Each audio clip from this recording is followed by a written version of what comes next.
আমার শরীরের অবস্থা খুবই খারাপ, কাজকাম করতে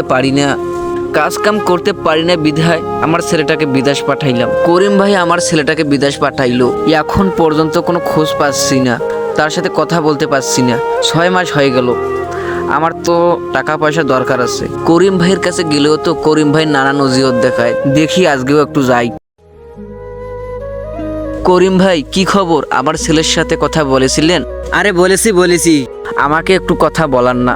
আরে ও এখন কাজ করতেছে, পরের মাসে আসিস। যা 6 মাস হয়ে গেল, তার কোনো খোঁজ পাচ্ছি না। আমার কি ইচ্ছে করে না তার সাথে কথা বলতে। আর হ্যাঁ, জানেন তো আমার শরীরের অবস্থা খুবই খারাপ, কাজকাম করতে পারি না। ওকে আশা করে পাঠাইছি কিছু টাকা কামাবে। সে যদি টাকা না পাঠায় তাহলে আমরা কিভাবে চলবো? তাহলে আমরা তো না খেয়ে মরে যাব। এ যা পরের মাসে আসিস। আপনি তো পরের মাস বলতে বলতে আজ 6 মাস হয়ে গেল, তবু তার সাথে কোনো যোগাযোগ করতে পারলাম না। আমি ওকে ফোন দিয়ে বলবো, আমি এখন ব্যস্ত আছি, পরের মাসে আসিস।